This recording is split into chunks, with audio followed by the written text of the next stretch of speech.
play in what district? And what would your theme song be? As you can see here, I do love Zippity Doo Dah, Zippity Yay. The gate teacher from Clark County. Thank you, Leslie. Jennifer, love it. Lucy Charter. It's a mad, mad world. Oh, good one, Jennifer. Love it. Yeah. What would your theme song be?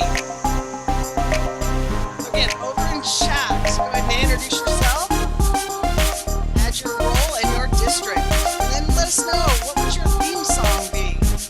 Awesome, Carrie. Thank you from Clark County.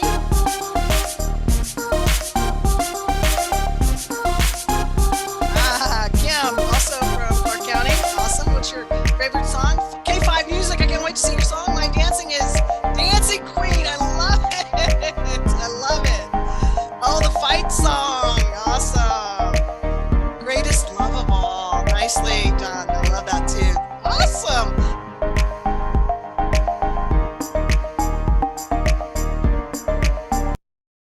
Dang it. Don't stop believing. There you go. That's a good one, Leslie.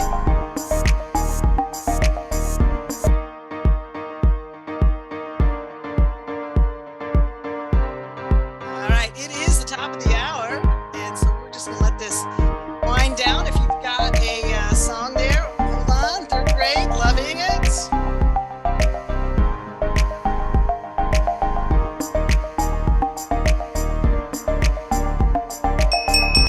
All right, guys, thanks for starting up with the chat with us to get us some ideas of who's in the room and what districts we're from, as well as your favorite songs.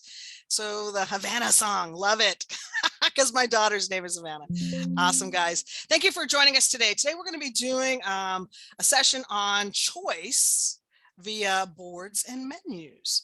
So my name is Kim Loomis. I have been with Clark County School District for, gosh, 30 years. I got to retire in 2019, but they say when you retire, you need to follow your passion, and you'll soon find out that this is my passion. I absolutely love blended personalized learning. And so I get an opportunity now to be able to share my wisdom with you all. And I appreciate the opportunity. Matter of fact, I just got back from a trip in Colorado, and I was able to go see three, not one, but three hybrid schools. And I am so excited to bring that information back to the state of Nevada so we can look at a variety of different online and blended learning type opportunities. I did write a book. It's called Think Outside the Box, the CIA of Blended. We'll talk maybe a little bit about that today. We'll see.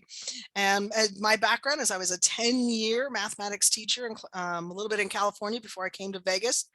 And then I worked my way through, project facilitator to a school administrator, managed some major budgets on high school reform, curriculum coordinator, and I worked at the virtual school down here for quite some time. So that's a little bit about me, and thank you for telling us a little bit about you in chat. Today, we're going to talk about student choice, because that becomes really, really important when we're talking about using digital content, because we have that opportunity to give students choice.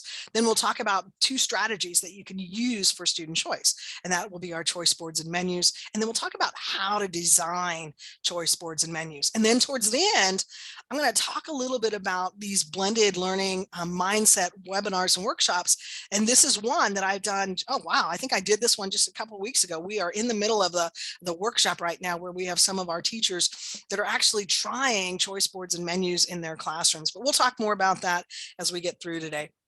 So over in chat, I got a quick question for you. How often do your students have a choice in the learning process? And what I mean by that is I am a visual learner. I like to see things. I know other students are kinesthetic. They like to touch and do things. Some students like to read things. Some students like, when they're reading, they want it to be really quiet. So really, when we think about, how often are students having choice in the learning process, in the best way that they learn? So over in chat, guys, there is no right or wrong answers. This is just an opportunity for you to reflect on how often students in your classroom get an opportunity to choose the learning process that they want. Some of them students like video, some students don't like video, some students like I said, reading, some students like just getting their hands on and getting dirty.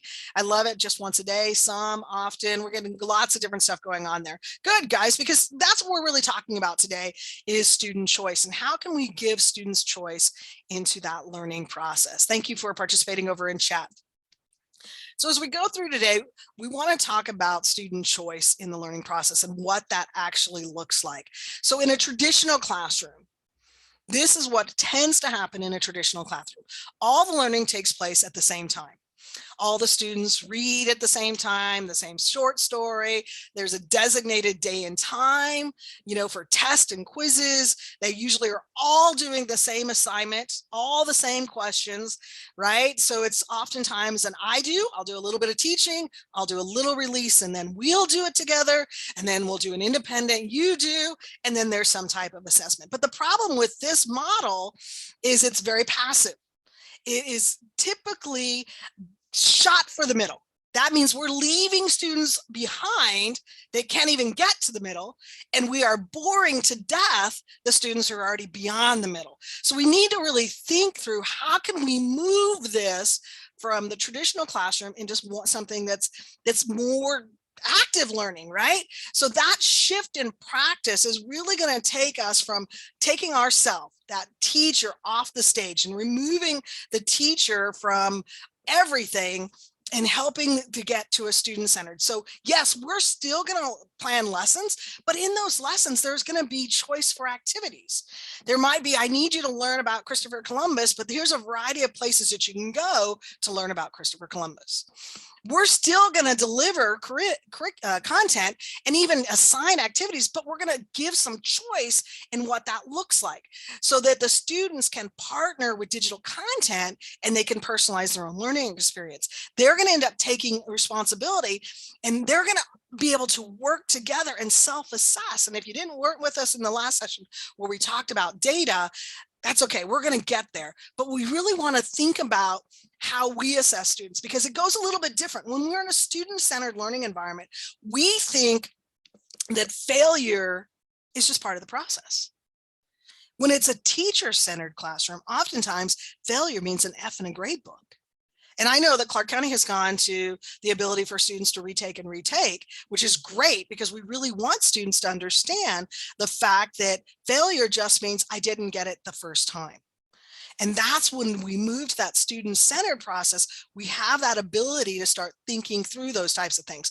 So when you're thinking about moving from a teacher-centered classroom to a more student-centered classroom, that knowledge acquisition was previously prepared by us. But what we want to now do is we want to construct an environment where the students are going through and trying to figure out what's the best way for them in their learning process to acquire that knowledge. And then moving students from being passive receivers from the I do, we do, you do, and then the assessment to an active engaging and having them take ownership of their own learning by giving them choices. And then our role changes from being a leader and authority in the classroom to being a facilitator, a guide on the side. And I always like to say that they're learners and I'm just the lead learner, because I've got things to learn as well, and we're going to learn together. And so we'll call ourselves learning partners. And we'll move from obtaining correct answers to, hey, posing questions and looking for those answers. And heck, failure becomes one of those things. It's like, oh, that's just the first wrong answer. Let's try it again. And then we'll move away from those teacher-centered where we have tests and quizzes and we have to put in a grade every day, that really started, ranking students and making it very competitive and individualistic, where we can move that to continuous ongoing feedback. With digital tools, we can get feedback immediately, and our students have feedback immediately so that they can work together and be more collaborative and supportive instead of competitive and individualistic. So when we think about blended learning, I want us to think about taking your wisdom, because you guys are super smart. Man, you know your standards inside and out. They even made you get a master's to get a pay raise, right? But you are the heart of the classroom. And what we want to do is we want to match that with the adaptability of technology. Because what technology can do is we can have kids at different places at different times, and it doesn't hurt the learning. And that's where we can really create these student-centered learning environments. And you'll notice over on the far side is our personalized learning environment for each individual student. Now, I was a 10-year high school math teacher, so I made it a very simple math equation for me to remember. Wisdom of teachers plus the adaptability of technology to create personalized learning environments for each of our students. But these icons become really important because they help us with trying to think through what that looks like in our classroom. The teacher is important, the technology is important, and the student's important. So I like to call this the 1/3, 1/3, 1/3. 1/3 of the time, I want to release the learning, and I mean low-level learning.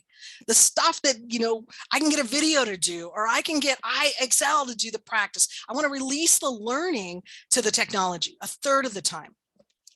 1/3 of the time, I want to release the learning to my students, where they're in small groups, where they're doing peer-to-peer, where they're doing, and I like over here, I saw Tiffany put in projects, right? I want them 1/3 of the time being actively engaged. And then 1/3 of the time where I'm really leading, where I'm instructing, maybe in a small group, in a large group, but I want to release the learning 2/3. Look at that on the outsides. 1/3 to technology and 1/3 to my students. 2/3 of the times I'm going to release the learning. What does that do for me? That allows me to do teaching by walking around. That allows me to free up the opportunity for students to investigate, to fail, to try again, right? There's not that competitive who can raise their hand fastest. We want to release the learning. Yes, 1/3 of the time, I think we need to be there and we need to help those students get to a higher order level because the technology won't. And that becomes really important. So when we release to our students, what we do in that moment, and those of you that have done small groups, those of you that have done projects, you understand what it does, is it helps build our social emotional learning competencies. It helps them develop self-management. It helps them develop responsibility and decision-making. It helps them to understand those soft skills that our businesses are crying for, right? Those things of them to be able to under cultural responsiveness, understanding how to work with others, how to lead in a small group, how to consume without being overpowering, right? Helping them with those SEL skills. But what does that do for you 2/3 of the times? It puts you as a guide on the side. And while a guide on the side, you can create a path to success because you can go and do small groups with 2 or 3 students, or you might be able to do one-on-one individual because you've released the learning. So it's important that as we release that learning to our students, either via the technology with low level, and I will be honest with you, I love IXLs, I love Alex Maths, I love digital content, but I'm a true believer it can only deliver low level, what we call DOK, or depth of knowledge 1 and 2, that bottom of the Bloom's taxonomy. So I need a teacher to get to that upper part of the pyramid. So when we release to those students to get them to that upper part, we're building those SEL skills. Now, I know that oftentimes is hard. So I want to put us in breakout rooms, and I want you to be able to talk to your peers about what is needed. What is needed to release the learning to our students? Because you can't just, walk in one day and say, okay, you guys are going to do this. But what do you have to put in place? Are you putting in social contracts? Are you defining respect? What are those things that you're doing to be able to help your students understand what it means to release that learning to your students? So Mary, if you could help me out here, we're going to put everybody in breakout rooms. We got 27 or so people. Let's go ahead and do like 6 or maybe 7 breakout rooms. That'll give about 2, or we should get 3 or 4 per breakout room. All right, guys, what I want you to talk about is what do you need, or what do your students need to release the learning? Okay, in just a moment. All right, and you, like I said, I'll open it in just a moment. Okay, and we're going to be 5 minutes, guys. It is 47 after the hour. I'll see you back at 52 after the hour. Please let me know if you're not able to join your room, and I'll help you navigate.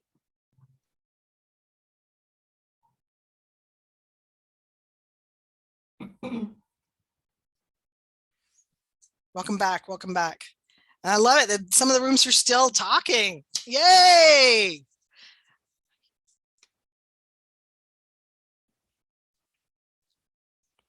While you're here, why don't you go and throw up something into chat, something that you talked about that's going to help with that releasing of learning of students. Was there something that you talked about inside your groups that you think that everybody could benefit from, or at least, see in the chat?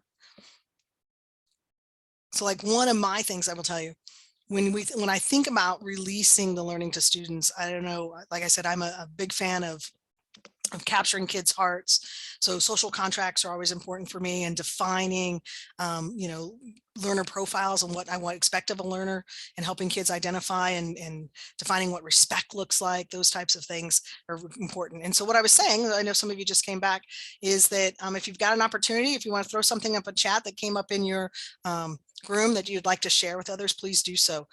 Please know this is your session as well.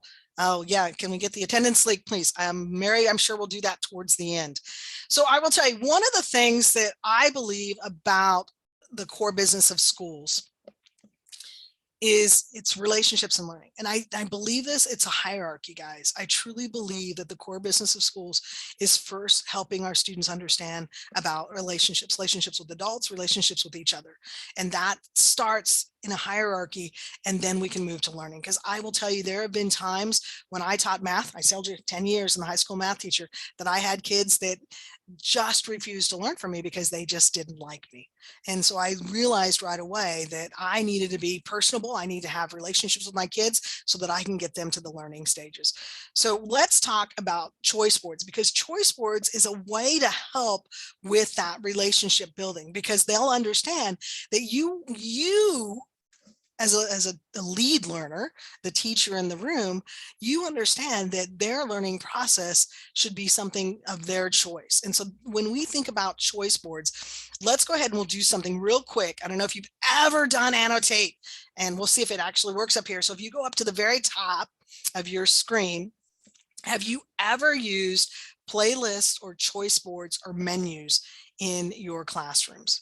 And if you don't know how to annotate, you can always throw up in chat. I've used playlists, I've used choice boards, I've used memories. But the way you annotate is you go to the very top. Oftentimes it's down at the bottom, and there's a view options. And underneath the view options, they have the word annotate. I love the little stamps. And we'll see if actually, I don't remember if Mary, I should have told you that I had this in here. Would you like me to borrow? It's all right. It's no big deal. We could throw it up into, guys, if you've done any of these, you can throw them up into chat. So if you've done place, oh, look at that. Carrie figured it out. Woohoo! Look, we got it. Carrie's got a couple more. All right. Again, look, we're being able to do it. So looks like some people have done choice boards and menus. That's nice. Done this, haven't done playlists, but that's okay. That's good. All right, good guys. That gives me a good background check. Again, I'm using data to drive my instruction. So I'm going to go ahead and clear these screens. I love it. I love all the hearts and the check marks. So thank you so much for putting those up there. I'm going to go ahead and, like I said, I'm going to clear the screen. So, and we're going to move forward, because that'll give me a pretty good idea on what to talk about today. So when we talk about choice boards and menus, I want you guys to think about, it's just an instructional tool, just like small groups is an instructional tool, right? That helps foster independence and allows for choice. But the key thing that I love about choice boards and menus, it allows us to differentiate based on needs. Because what we're doing is we're actually creating student agency. We're allowing them to be empowered to make choices while we guide the instruction. We've already determined what choices they could make, right? But we're still getting them to the learning goal by giving them a path or a pattern to that. So we're ensuring that they're getting to the adherence of the important learning goals, but giving them choices to get through there. So here's an example. This one comes from Casey Bell. You've probably seen it. It's the tic-tac-toe 9-grid box.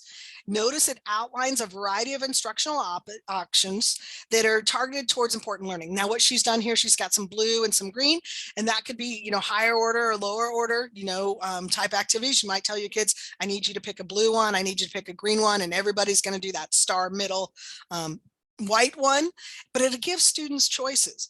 I like to read, or I like to write, or maybe I like to watch video, but you're directing the activities that they can do, but the students have choice over them. Now, this gives them an opportunity to determine which order that they want to do in it. They can determine which ones they want to do in it. But again, I'm a big fan about giving them the choice, and choice doesn't have to be a big 9x9 grid. Matter of fact, we're doing this workshop right now, and I had a I don't know, an elementary teacher that said, oh, I gave my kids the 9x9 grid and they started with number 1 and then they went to number 2 because they've been learned how to do numbers. But when they were given choice, they didn't know how to do that. So keep in mind that choice doesn't have to be 9. When I had my kids, I would give them 2 different shirts that they could pick out for the day, right? When you're thinking about new content, I want you to think about different ways that you can choose to absorb new content. So one of the ways you can absorb new content is the teacher can do it. And so the way, you were doing that is a bunch of lectures, small group, whatever the case may be, but it's consumed in an audiovisual point of view. We can have text do it. We can do it with articles. We can do it with textbooks. We can do a lot of different places. But again, the consumption is through reading and comprehension. When we look at technology and we release to technology, there's a variety of ways we can do that. It has video, it has audio, sometimes it has drags and drops. There's lots of different places that you can go through to do new content. So when you're thinking of choice, one way you want to choose when you want students to learn new content is how do you want them to learn it?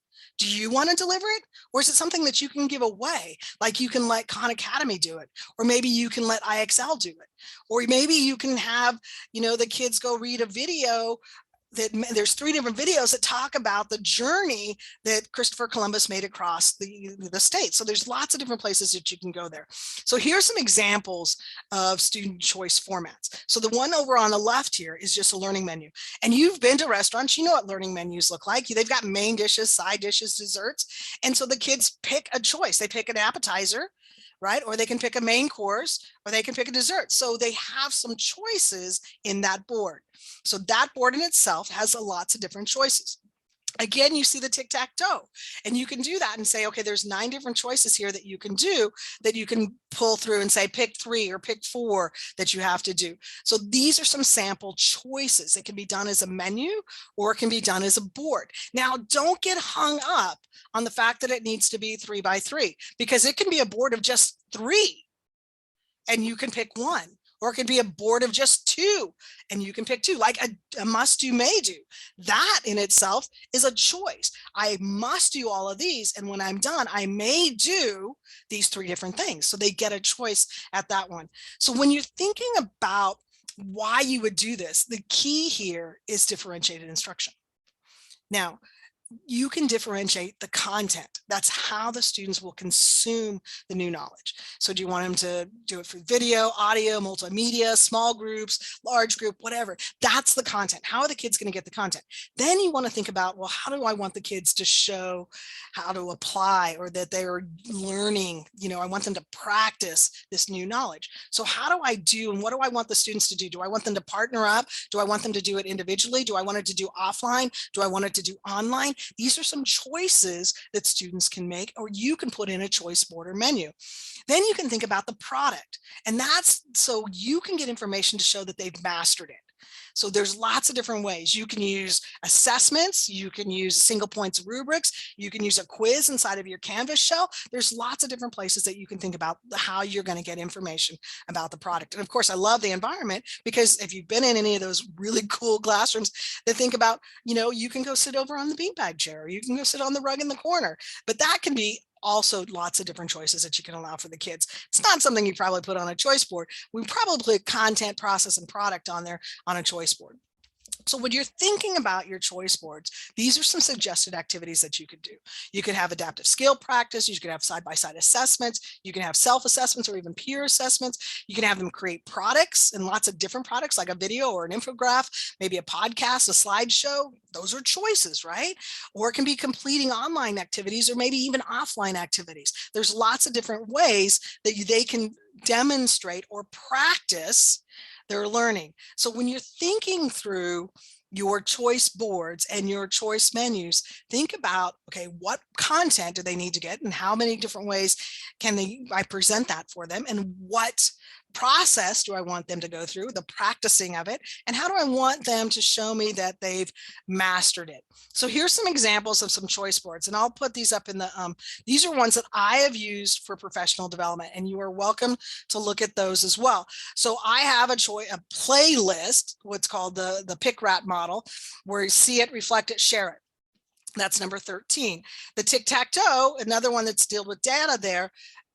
gives you an example that I use for professional development. And then there's one that I use for menus. And I love this one because it's Mexican food, appetizers. And this is a great one because it's got on it a meal for two, meaning that I expect them to partner up and to do something on it. And notice the dessert. There's no choice in that dessert. It's just one thing. So choice doesn't mean that it has to be, everything has to be a choice. Some things can be a choice. So keep in mind as you're going through and you're thinking about how do I do choice boards, how can I set that up? So we're going to go ahead and go into another breakout room where you now have the links to some of my stuff. You've seen a couple of them on here. How might student choice change student motivation? So we're going to go ahead and go into your rooms. Same people you talked to last time. We'll see you back in about 5 minutes, maybe 7.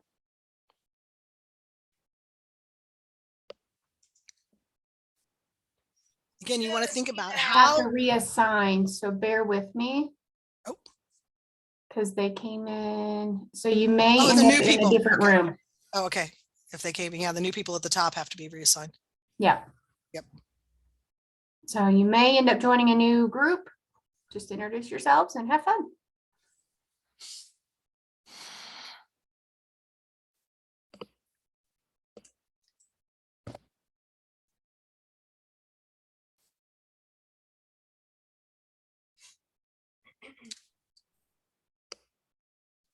If you still in here, please let me know if you're having issues getting into your room.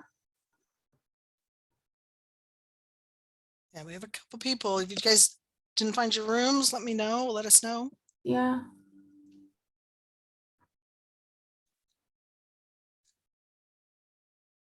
Or I can move you. A for activity, 011, 012, and 013. So it gives you guys some ideas to look at.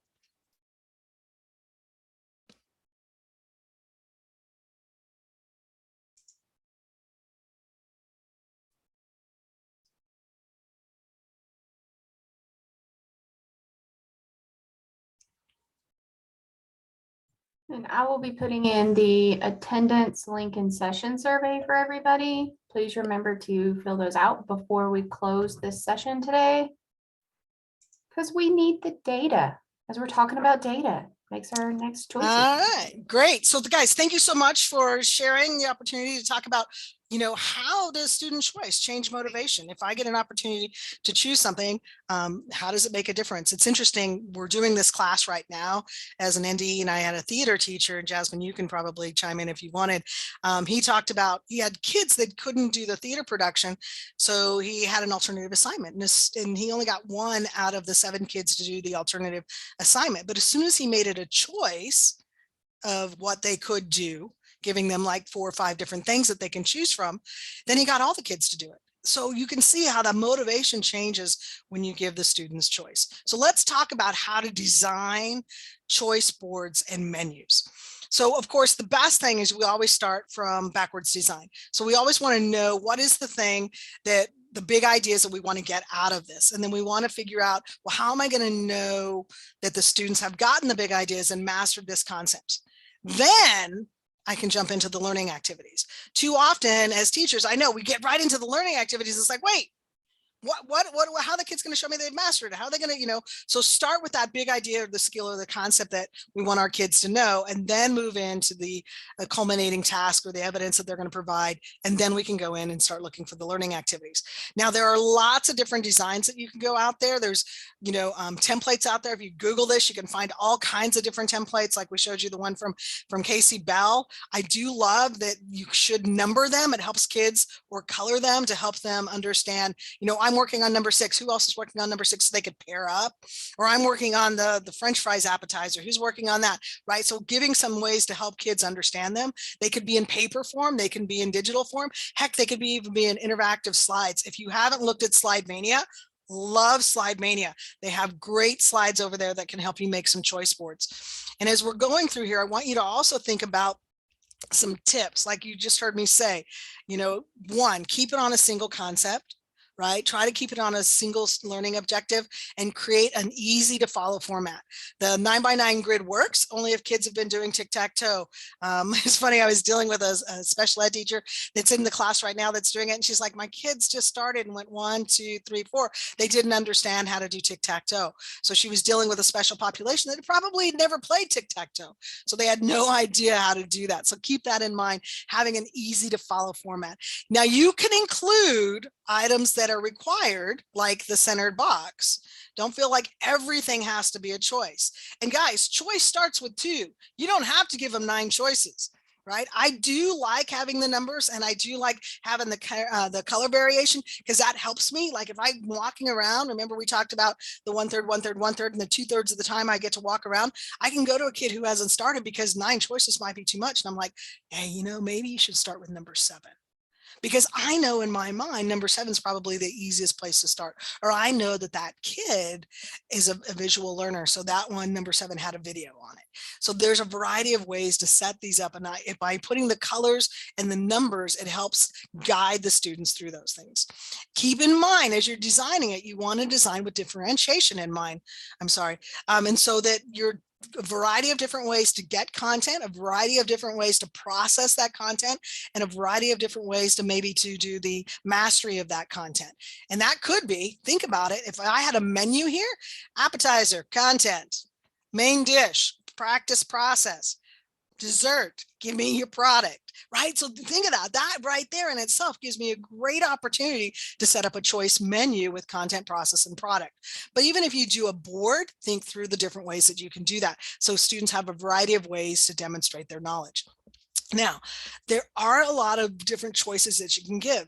You can give non-negotiables, like square number 5 in our 9x9 grid. It was an imperative that everybody had to do. It was a non-negotiable. If you look at my menu, my Mexican menu, there was only one dessert. Everybody had to choose it. So that means that everybody has to do it. Now, there are negotiable ones, like, you know, picking things that says, oh, maybe you only have to do 1 or 2 of these things. So giving them something that's negotiable. Then you have options. And I love when you think about the must do, may do that we see oftentimes in our elementary schools. That may do list are some options that they can get done after they're done with their choice board or their learning. And it gives that extended learning activities that they can do. And it could be just additional practice on IXL or Prodigy Math. They just, you know, just gives them a reason to get through the menu so that they can get down to the options, because they think those are more fun oftentimes. So think through, when you're creating your choice boards and your menus, the different types of choices. It doesn't have to be everything as choice. And think about, when you're doing this, you can start small, keep it simple. Right? 2 is a choice. If I can choose between small group or choosing between independent work, that's a choice. And remember, all items don't have to have a choice. Like the knowledge check can be a quiz that everybody does. And then consider options, like we talked about, the may do's, consider options for those early finishers. So like down below, you see this is a learn, grow, show. I like learn, grow, show, 3-step process. My learn is the content. So here in this example here, there's 2 ways you can learn it. You can go with the teacher small group, or you can go on Khan Academy and learn it digitally. Growing, you can do one of 2 tasks. You can do it individually, or you can do pair work, right? And then the show or the product is a knowledge check. It's a quiz that everybody has to take. And notice at the bottom there, if you've got extra time, if you're ready, finish and work on, and it could be an adaptive software. It could be Alex Math for that choice. So again, it could be very small. So when you're thinking through putting choice, 2 is a choice. So I got a question for you guys over in chat. What is a sticky point that you'll take from today? So over in chat, what is a sticky point that you'll take from today?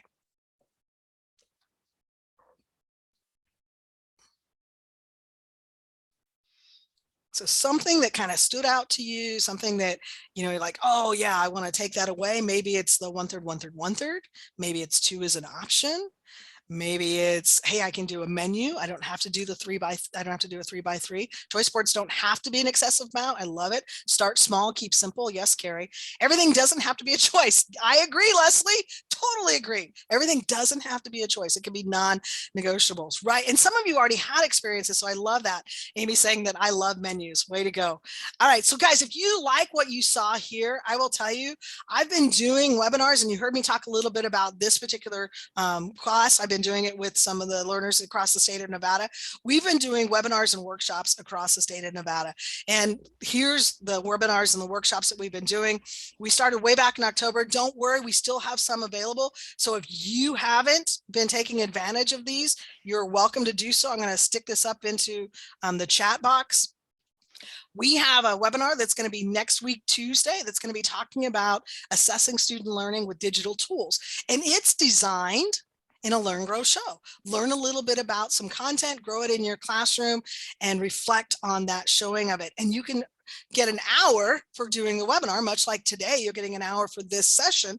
But if you take it back into your classroom, and this is where we started April 5th. We actually did choice boards and menu boards. And so Jasmine, I know you're in here, so hopefully you shared this with some of the people in your breakout room. They were able to go back into their classroom and implement it, and they have the opportunity to get an additional 5 hours of credit. Now we have some in the end of April, we have a couple in May and some in June with project-based learning, the 4 C's and the 5E model. So hopefully I'll see some of your guys' names and faces there. What we do in those particular ones, like I said, is a learn, grow, show. Just implementing it in your classroom. So guys, I know that Mary went ahead and threw the link up there for the session. Please make sure you fill out the attendance as well as the survey. And it's been a pleasure serving to you. And I hope you guys join us in one of our webinars down the line. And we get out a little bit early today. That's nice. It gives you some time to do the survey and the attendance tracker. If you stick around, maybe if you have any questions, I'll be here. Mary will be here as well. And yeah, just a reminder, after this session, we do have our roundtables. They are based by grade level. So please go back to the registration or the schedule page and you'll just pick your grade level and that will take you to that roundtable. And it's just a time where you can discuss with other educators in your grade levels about some of the things you've learned today, your high points, key points, some challenges, maybe things like that, and just do like just a good old conversation of practice.